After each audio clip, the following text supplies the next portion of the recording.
good afternoon, and welcome. Welcome indeed, yes, to a Monday edition of the Mark Moses Show podcast, as we're always broadcasting live from the Anidjar and Levine Accident Attorney Studios here on the Space Coast. You want more information on Anidjar and Levine?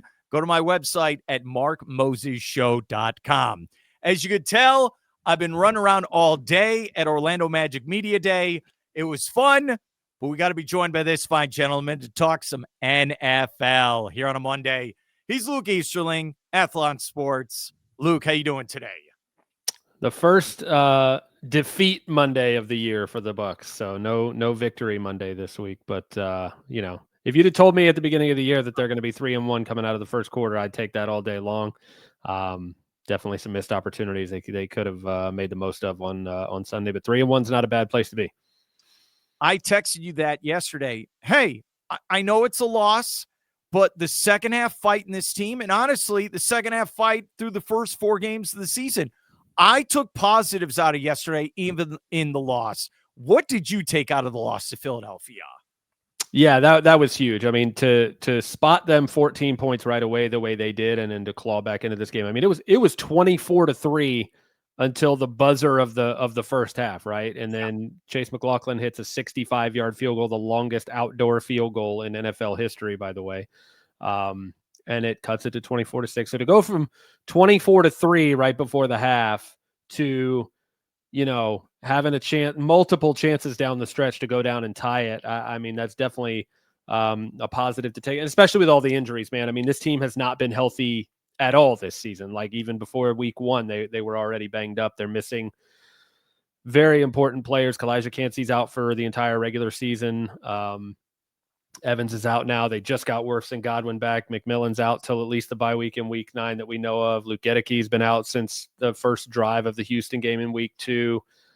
Baker Mayfield's not 100%. A lot of guys are out there that aren't even at 100% either. So it's all of those things considered. The fact that they're 3-1 and their only loss is a 6-point loss to the defending Super Bowl champs. I think there's a lot of glass half full to be had here for Bucs fans. All right. I have many questions, so I'll just start with this then. So is field goal kicking, is this normal now where we're going to hit 64-yarders? Because we're seeing this all over the place now. Evidently, it's going to be you either hit 65-yarders or they're blocked in return for touchdowns. That's the swing we have here. You're either going to drill it from 65 yards away or it's going the other way. Those are the only 2 options, it seems. It just feels like kickers are, I can't believe I'm going to say this, bigger, stronger, faster. Like, this is not normal now, but is it becoming a norm? That's the question. Yeah, well, I mean, you've had years and years of hyper specialization at the position now, right? Before it was like, 30, 40 years ago, it was like, who can kick the ball really far and good? Like now these kids are in camps from the time they can walk. Like you've got, kicking camps for 8-year-olds now, So I guess it shouldn't be surprising. I don't know if it's a good thing for everybody. That's a whole tangent I could go on about youth sports for an entire podcast. But no, I think if you thought kicking wasn't valuable, just you're not paying attention. Kickers, punters, whatever it is, flipping field position, putting the ball where you need to put it, keeping it away from dangerous returners, and being able to get 3 points when you get past midfield, basically. Anytime you get past midfield is huge, and those kickers are becoming more and more valuable. So, yeah, he hit a 64-yarder and a 58-yarder. No problem. We're good to go. I have to be honest with you, and I can't believe I'm going to admit this. I know the NFL. I still get confused with the kickoff returns. Where can you kick the ball? Does it have to go in the end zone? I honestly, I'm old school. I wish I was originally, like how we still have in high school and college. Do you get confused sometimes with the kickoff where the ball needs to go? Yeah, I'm still trying to wrap my mind around it. As best I understand, if you kick the ball straight into the end zone, like you kick it as a regular touchback or out the back of the end zone, the team gets it at the 40. So they're trying to incentivize returns. They want you to return the ball and be penalized if you kick it out of the end zone, and also be penalized if you had an opportunity to return it and you chose not to. So what happens is on the kicking side, that means, again, if you kick it into the end zone or out of the back of the end zone, the receiving team gets the ball at the 40. So you don't want to do that. It's the same as kicking it out of bounds, basically to the side, which nobody ever wants to do. And then on the receiving side, if the ball lands in the landing zone in the 20 to the goal line, and it bounces into the end zone and you don't bring it back out, now you get it at the 20.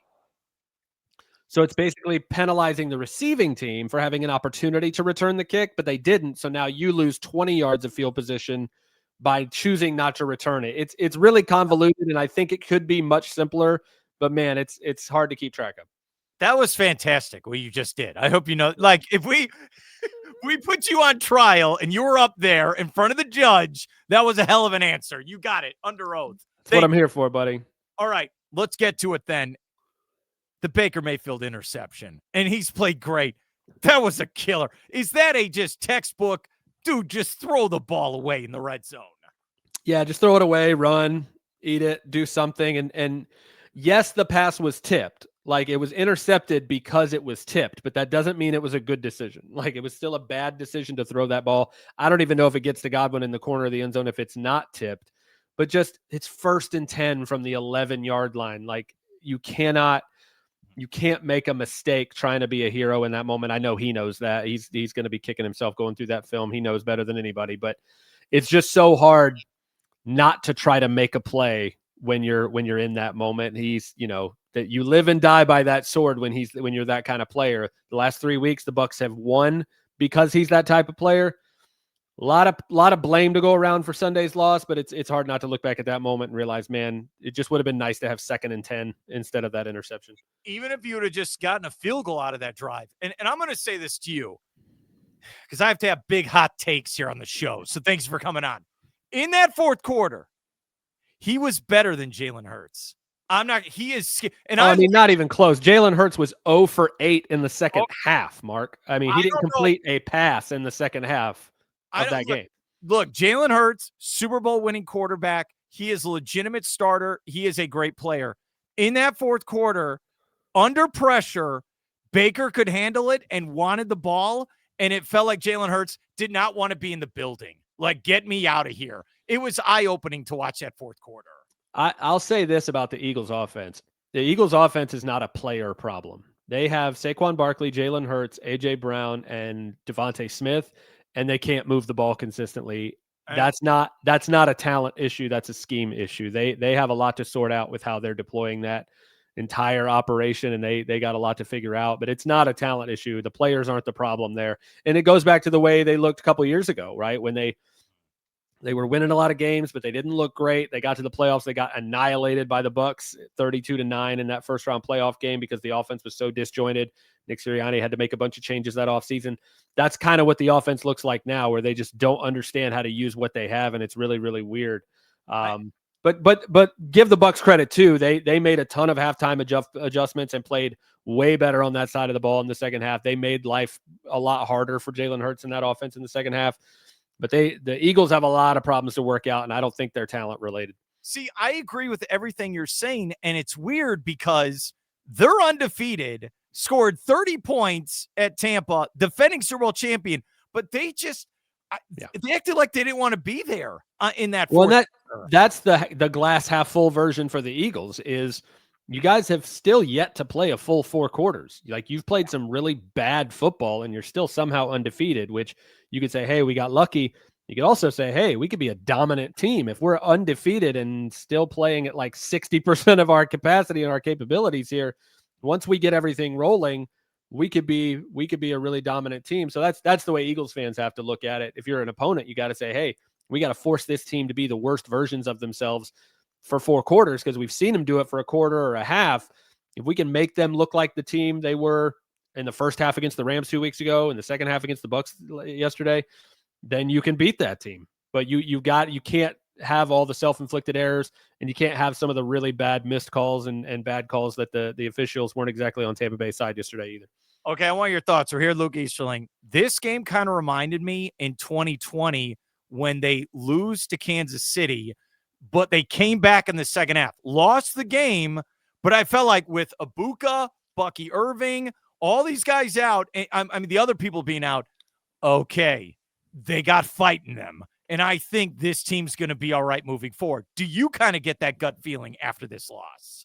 Yeah, I think if there's anything positive you can take away from losing a game like that, it's It should get your mind right as a team that, hey, and Baker basically said this earlier Monday on his podium session, was basically like this should piss us off that we're so capable of being better than this and we didn't play that way. Like, we know what we can do, and this one we cost ourselves a win because we made mistakes that we shouldn't make. We're too good for that. Basically, we're too talented, too experienced. And they should know better, basically. So I think you're right. It can be a rallying cry for this team to kind of rally and say, hey, we played way below our expectations and still came within a score of the defending Super Bowl champs after a really, really bad start.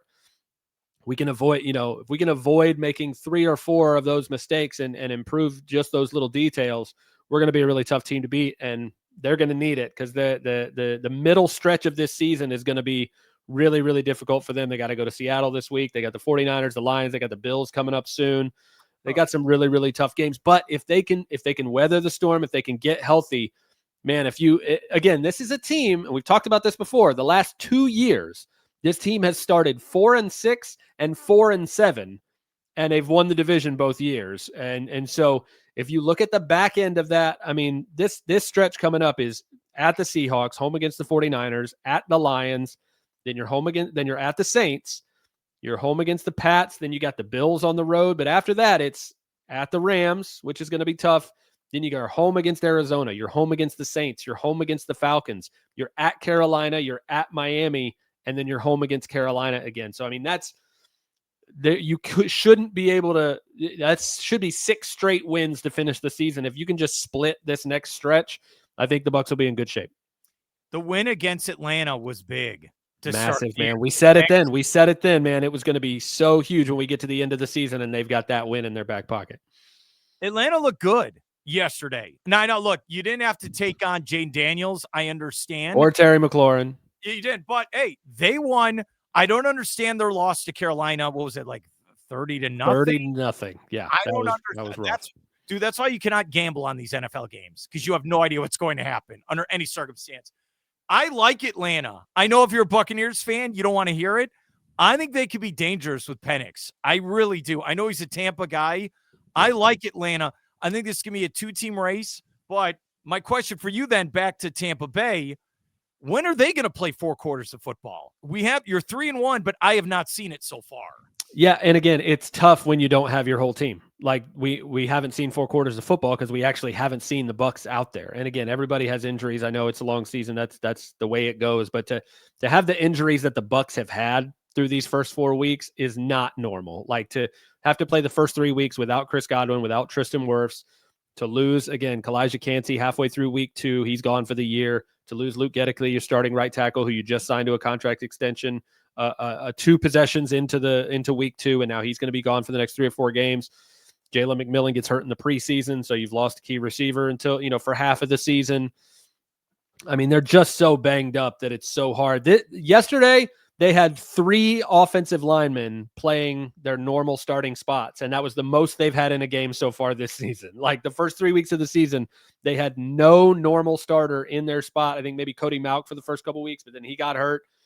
Kokeeft, their fullback, is out for probably the whole rest of the season with a broken leg. Like, there's so many things that over the first 4 weeks. Now, obviously, Evans out last week and probably for another game or 2. This is a lot, even by NFL standards, to deal with, and the fact that they're still 3-1 says a lot about the makeup of that locker room. But they're just going to have to hold it together long enough to get to that last 6-game stretch. If they can stay in it, again, hope that Atlanta takes a couple of key losses. They'd love a couple more upsets from the rest of the division to kind of keep Atlanta a game or 2 behind them. It's going to come down to that 6-week stretch. If the Bucs can run the table like they should, and Atlanta can drop a couple, that game against Atlanta is going to be huge. That they won in week 1. They've got them obviously again coming down to Tampa. That's why that's so big, is they got them on the road and got them right away. So they're going to come to Tampa on a Thursday night later in the season for another throwback game. So that's going to be a fun one to watch. But it's always going to come down to those late season games in the division. The fact that they got one early is really going to help.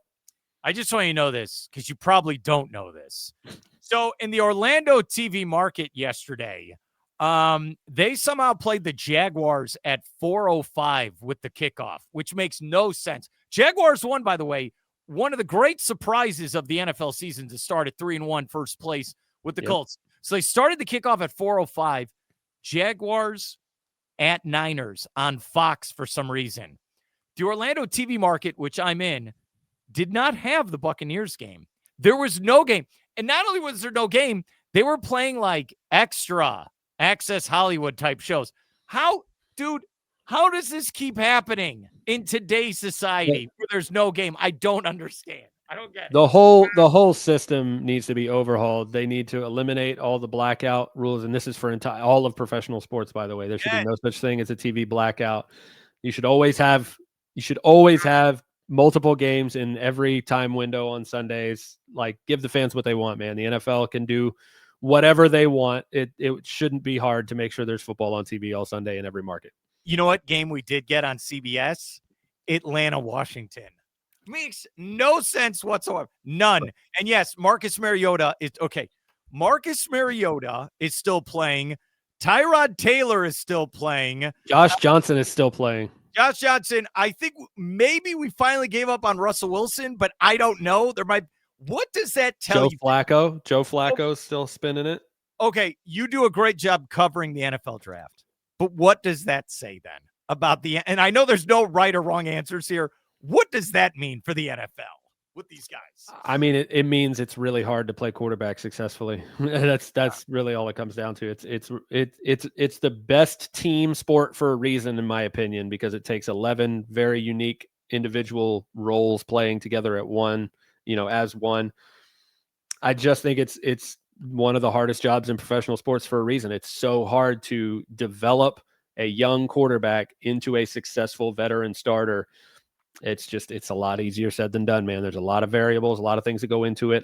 I think, I was talking to Louis Riddick heading into this season about quarterback development, and he was talking about Cam Ward, and he's like, organizations fail young quarterbacks way more often than young quarterbacks fail organizations. And I think that is absolutely true, where it's hard to build a winner around a young quarterback before the young quarterback needs to get paid and needs to prove themselves. And then now, do you pay that guy even though you're not sure about him before you just draft another one on a cheap contract? It's a hard thing to do. It's a hard position to play. And I think when you find guys that can play it even at an average level, that's why guys like Flacco stick around so long, because that the ceiling might not be super high, but where the floor is going to be. You're at least going to have a chance with that guy because they played a ton of football. They can get you in the right protections. They can get you out of bad plays. They can see what defenses are doing. It gives you a high enough floor at the position that you think it's going to give the rest of the team a shot. That's why those guys hang around so long, because they played a lot of football and they've seen just about everything. Did you like Jackson Dart then yesterday for the Giants? Huge performance from Jackson Dart. I know the box score is not going to jump off the page or anything, but to do it against Jesse Minter, who's one of the better defensive coordinators in the league, and to beat an undefeated team, Jackson Dart and Brian Dable, their connection is going to be key. Like, they are joined at the hip basically, and Dable believes in his ability. And I think if he can sit scheme wise, similar to what we were talking about with Philly, the reason they're so disjointed is because the scheme is not fitting to the players and their skill sets. If Dable can build that offense around what Jackson Dart does well and mitigate the things he needs to learn and improve on until he gets to the point where he can handle it on his own, it'll be a lot harder without Malik Neighbors now for the rest of the year, obviously. But for a first start in those circumstances against that defense, Jackson Dart, the future is bright there. Giants fans should be really excited about it. Did you see my Bears? We keep winning. Did you see this? You see how bad we were? Do you see? I have to say we, because I won anyway. You won anyway. I say we all the time. I'm not one of those elitist people that's just like, oh, you can't say we. Fans can say we. If you don't want to, that's fine.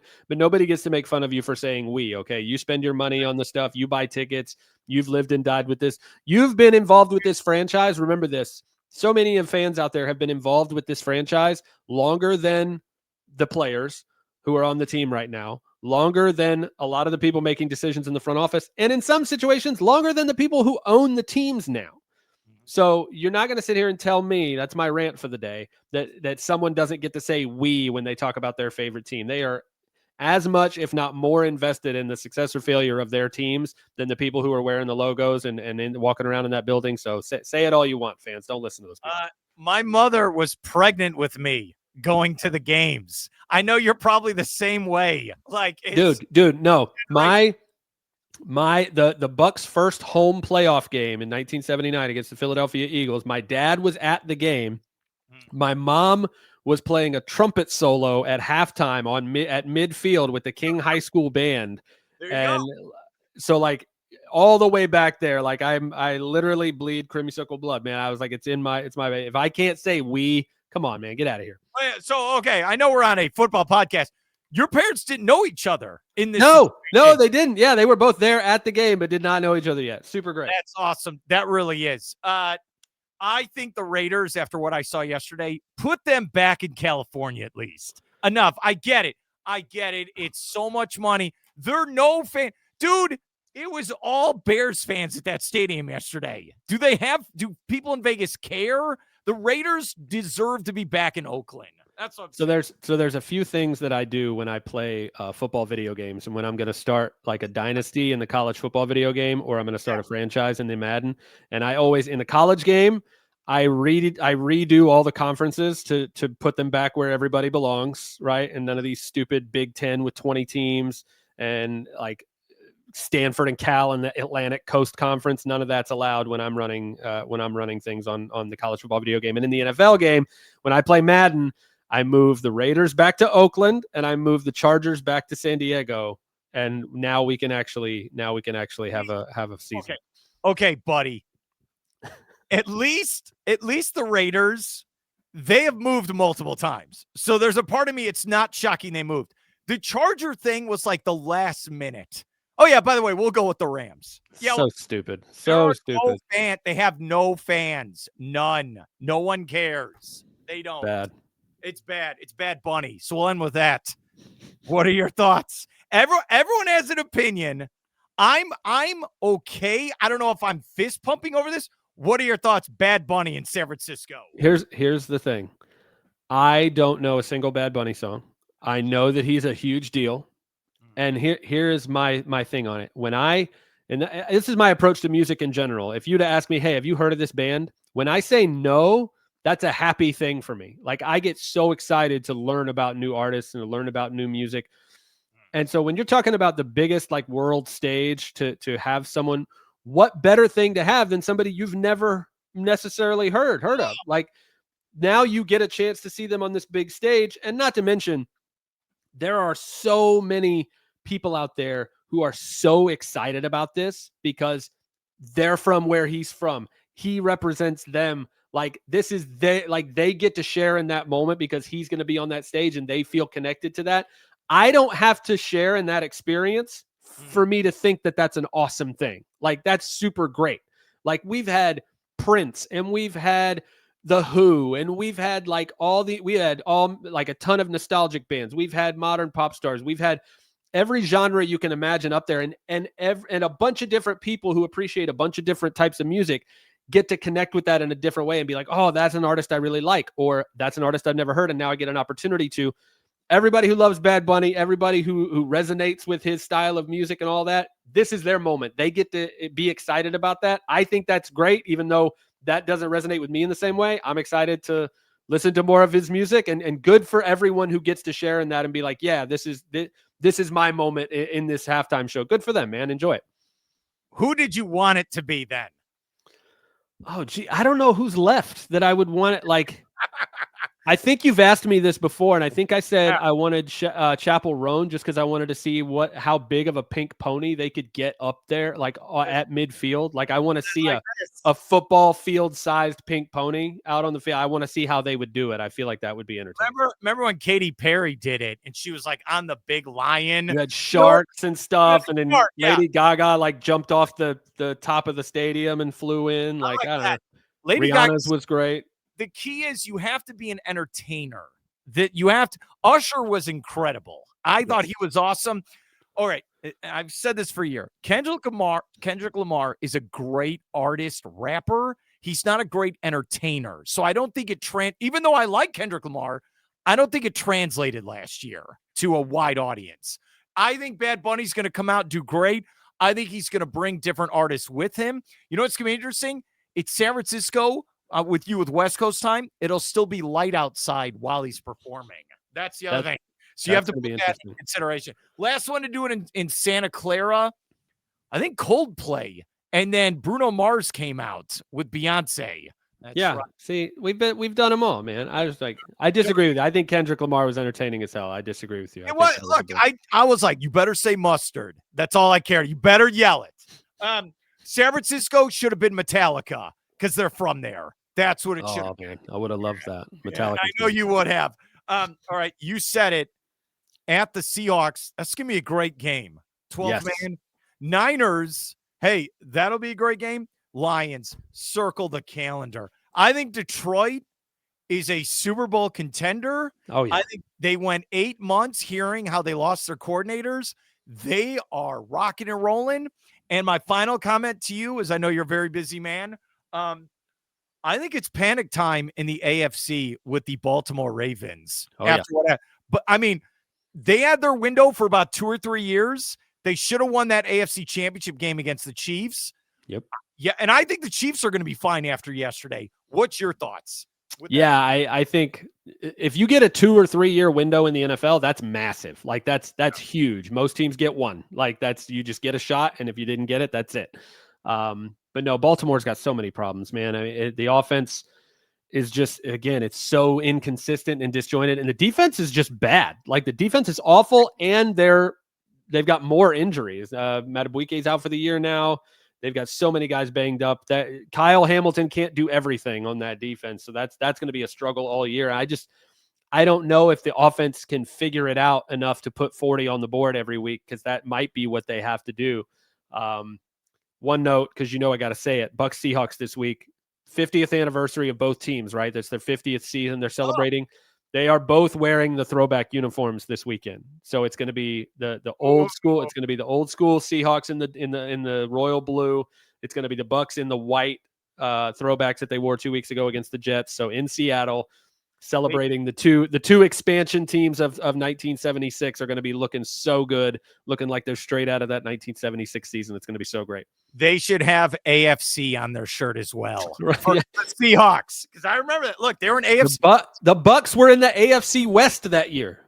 Oh my God! Yeah, that is nuts. That's how it is. You need like Brian Bosworth to show up as well on the sideline. He's one of those things. We're at the quarter part of the season. Detroit and Buffalo for the Apocalypse Super Bowl. I think those are the two best teams right now. If I take my fandom out of it, if you told me that's going to be the Super Bowl, I'd be stoked. I'd be so thrilled. Not only do I think it would be an amazing game, but you've got two fan bases that are very, very deserving of their first Super Bowl championship. I'd love to see either of those teams win it if the Bucs can't win it. And then the Four Horsemen show up during that game. That's what it would just that's how it is. That's how we go out, baby. That's how we go out in a blaze of glory. That's when the rapture actually happens, when either of those teams win the Super Bowl. Luke Easterling, my man, thanks for your help and have a great week. All right. You too, Mark. Take care, buddy.